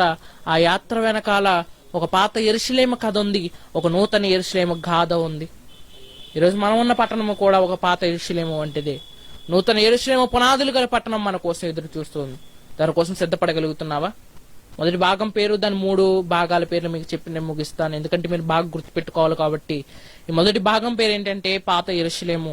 ఇందులో మరలా 3 భాగాలు ఉన్నాయి. మొట్టమొదటి భాగం పేరు ఏంటంటే తీర్పుకి నిరీక్షణకి మధ్య ఊగిసలాడుతున్న ఇశ్రాయేలీయుల జీవితం. రెండవ భాగం ఏమిటంటే తూర్పు దేశాల యొక్క తీర్పులు, దేవుడిచ్చిన వాక్కులు. ఇక 3వ భాగానికి మనం రాగలిగితే పాత యెరూషలేము యొక్క ఔన్నత్యము, పాత యెరూషలేము యొక్క పతనము మనం చూస్తాం. ఈ రోజు కూల్చబడిన ఆ యొక్క పట్టణం అనేది రేపు ఎలా కట్టబడబోతుంది? నెబుకద్నెజరు రాజు వచ్చి కూల్చేశాడు, దేవాలయంలో పట్టుకు వెళ్ళిపోయాడు, శరీర సంబంధమైనది. రేపు కట్టబోయే ఒక పట్టణం కూల్చలేనిది, అందులో ఉన్న మందిరంలో ఉన్న పని వస్తువులు పట్టుకెళ్ళలేనివి. ఎందుకో చెప్పమంటారా? ఒక మాట మీకు చెప్పి నేను ముగిస్తాను. ఈ మందిరంలో ఉన్న వస్తువులు బంగారంతో చేయబడినవి. ఆ మందిరంలో ఉన్న వస్తువులు సజీవమైన రాళ్లతో కట్టబడినవి. ఆలోచించండి. ఒకసారి ఆ యెజ్రా గ్రంథము, 2వ రాజుల గ్రంథము, ఆ యొక్క మనం చదువుకున్న చరిత్రాత్మక గ్రంథాలు ఏమున్నాయి ఒకసారి మరలా గుర్తు తెచ్చుకోండి. యథార్థవంతుడైన యెషయా యాత్రలో 2వ భాగాన్ని, నూతన యెరూషలేము భాగాన్ని మళ్ళా వచ్చే వారం మనం కొనసాగిద్దాము. అప్పటి వరకు దేవుని కృప నిమిత్తము చిన్న ప్రార్థన చేసుకుని అంశాన్ని ముగించుకుందాము. అందరు కళ్ళు మూసుకున్నట్లయితే చిన్న ప్రార్థన చేసుకుందాం. పరలోకమందున మా కన్న తండ్రి, చక్కటి సమయాన్ని సందర్భాన్ని మాకు దయచేసిన కొందాలు తండ్రి. చాలా చక్కగా నీవిచ్చిన ఈ సమయంలో వాతావరణాన్ని అనుకూలపరిచి చక్కగా నీ పిల్లలు అనేక విషయాలు విస్తృతంగా మేము మాట్లాడుకున్నాం. మీ పిల్లలకు అర్థమయ్యేటట్లు చెప్పారని నేను భావిస్తున్నాను తండ్రి. సుదీర్ఘమైన విషయాలు చెప్పాము తండ్రి. చాలా త్వరితముగా మాట్లాడుకున్నాం తండ్రి. వేగముగా మాట్లాడుకున్నాం తండ్రి. అర్థం చేసుకునే భాగ్యాన్ని వారికి ఇవ్వండి తండ్రి. పాత యెరూషలేము కోసం ప్రవక్త ఏ విధంగా మాట్లాడాడు తెలుసుకున్నాం తండ్రి. నూతన యెరూషలేము కోసం వారు ఎదురు చూస్తున్నారు తండ్రి. మేము ఎదురు చూస్తున్నాం. వారి 70 సంవత్సరాల వారి నిరీక్షణ వారి జీవితాలు మారిస్తే మాకివ్వబడిన 7 రోజుల నిరీక్షణలో వారి జీవితాలు మార్చగలటకు సహాయాన్ని అనుగ్రహించండి తండ్రి. చక్కగా ఒక ప్రశ్న అయితే మీ పిల్లల్ని అడిగాను తండ్రి. వచ్చే వారానికి ప్రతి ఒక్కరు ఆ ప్రశ్నకు సమాధానాన్ని తెలుసుకొని ఆ నూతన యెరూషలేము కోసం కొన్ని విషయాలు వారు తెలుసుకొని ధ్యానించి రాగలటకు సహాయాన్ని అనుగ్రహిస్తారని కోరుకుంటూ మరలా తండ్రి అని పిలుచుకునే భాగ్యాన్ని మా అందరికీ దయచేస్తారని ఈ చిన్న ప్రార్థన యేసుక్రీస్తు వారి నామం నడిగి వేడుకుంటున్నాం తండ్రి. ఆమేన్. శ్రద్ధగా మీ అందరికీ ప్రభు పేరట నా వందనాలు.